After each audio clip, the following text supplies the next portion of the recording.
मुख्यमंत्री ने आरोप क्यों लगाया समाजवादी पार्टी पर कि सपा का दोहरा चरित्र है और वो उर्दू पढ़वाना चाहते हैं या मुल्ला मौलवी या कठमुल्ला बनाना चाहते हैं?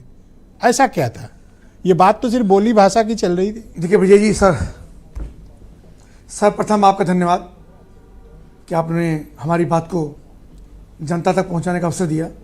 आदरणीय विजय जी, जिस प्रकार से आज विधानसभा के अंदर आदरणीय विधानसभा अध्यक्ष जी ने एक नई परंपरा की शुरुआत की। हम सब जानते हैं कि प्रदेश के अंदर 403 विधायक हैं, एक बड़ा प्रदेश है और बड़े प्रदेश के अंदर अलग अलग भाषाओं से विधायकगण आते हैं।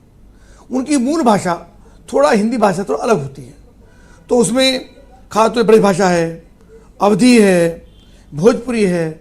इन सब भाषाओं के जानने वाले बोलने वाले वो अपनी अपनी भाषा के अंदर अपना मंतव्य रखें, अपना विषय रखें, और उसमें सबको ऑप्शन दिया गया कि आप उसमें बोल भी सकते हैं और जिस भाषा में आप सुनना चाहें उसमें आप सुन भी सकते हैं। उस पर भी वो बहुत बुजुर्ग हैं, नेता प्रतिपक्ष आदरणीय माता प्रसाद पांडे जी, हम उनका सम्मान भी करते हैं, लेकिन उसके बावजूद भी जिस प्रकार से उन्होंने आपत्ति करने का काम किया, उन्होंने भाषाओं को नकार करके उसको उर्दू से जोड़ने का काम किया कि आपने उर्दू क्यों लागू नहीं की। तो ये चीज़ें उसके ऊपर मुख्यमंत्री ने आपत्ति की कि औचित्य इस बात का नहीं है। आगे क्या बनाना चाहते हैं, बच्चों की दिशा में ले जाना चाहते हैं। आज जिस भाषा के आधार पर जिस विकास से देश लगातार प्रगति कर रहा है, उन्नति कर रहा है, तो उसमें इस प्रकार की भाषाओं का प्रयोग करके आज समाज को क्या संदेश देना चाहते हैं, तो निश्चित रूप से मुझको लगता है मुख्यमंत्री ने एक सारा विषय उसके अंदर रखा। देश लगातार प्रगति कर रहा है, उन्नति कर रहा है, साइंटिस्ट लोग बन रहे हैं, लोग प्रोफेसर बन रहे हैं, डॉक्टर बन रहे हैं, IAS PCS बन रहे हैं, और उसमें आप उर्दू की बात करते हो तो उस पर आपत्ति। तो आपकी पार्टी अंग्रेजी के पक्ष में है और आप उर्दू के खिलाफ हैं, सवाल नंबर 1।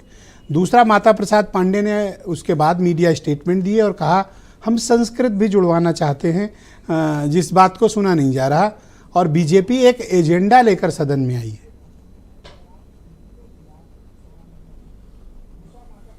निश्चित रूप से माता प्रसाद जी ने बात कही होगी, पर जो सदन के अंदर विषय आया है उसकी चर्चा आपने हमने सबने सुनी है। जो अंग्रेजी का आदरणीय मुख्यमंत्री जी, उसके बाद हमारे वरिष्ठ नेता सुरेश खन्ना जी ने विषय रखा कि अंग्रेजी के समर्थक नहीं है, पर अंग्रेजी के विरोधी भी नहीं है। कोई बच्चे अंग्रेजी में अगर बोलते हैं या कोई विधायक अंग्रेजी में बोलते हैं तो उनका सम्मान उनका किया जाना चाहिए। अंग्रेजी समझना चाहें, बोलना चाहें। बहुत सारे बच्चे पब्लिक स्कूलों में पढ़ के, कॉन्वेंट स्कूलों से पढ़ कर के विधायक आते हैं। वो विधायक अपनी बात अगर अंग्रेजी में रखना चाहें तो अंग्रेजी थोप नहीं रहे। हम बच्चों को या विद्यार्थियों को या विधायकों को अंग्रेज नहीं बना रहे हैं, पर अंग्रेजी में कोई विषय कोई रखता है, इंग्लिश में कोई रखता है, तो उसको सुना जाना चाहिए। इसमें कौन सी आपत्ति? तो सदन चलाना तो देखिए सत्ता पक्ष की प्राथमिक जिम्मेदारी होती है। आपने अपोजिशन के साथ एक दिन पहले भी सर्वदलीय बैठक भी हुई थी, बिजनेस कमेटी की भी बैठक हुई होगी, उसके बावजूद सदन चलाने में आज कितनी कठिनाई हुई आपने स्वयं देखा होगा कि राज्यपाल महोदय अपना अभिभाषण भी पूरा नहीं कर पाई। आपने विपक्ष के साथ कोई बातचीत की थी? देखिए, जब बातचीत हुई है, जब पूर्व में ही सब विधायक पार्टी के सब नेताओं की सर्वदलीय बैठक होती है, उसके अंदर सब कमिटमेंट करते हैं कि हम सदन को अच्छे से चलाएंगे, विरोध नहीं करेंगे, सरकार का समर्थन करेंगे, पॉजिटिव कंस्ट्रक्टिव बातों पर हम पॉजिटिव रिस्पॉन्स देंगे।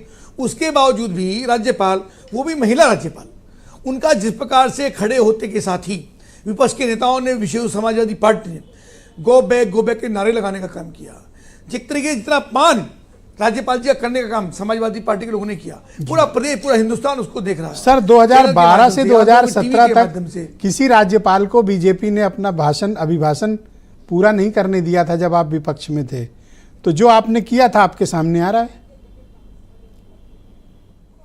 ये बात ठीक हो सकती है, मैं उस समय सदन में नहीं था, पर मुझको लगता है कि जो चीजें आज जब सर्वदलीय बैठकें बातें होती हैं और बैठ के सहमति बनती है, तो सहमति के बाद राज्यपाल को इस प्रकार से एक सम्मानित पद है, वो सम्मिलित सदन को संबोधित कर रही हैं। उसमें सपा के, कांग्रेस के, बीजेपी के, अन्य पार्टियों के सभी जनप्रतिनिधि उसके पास होते हैं।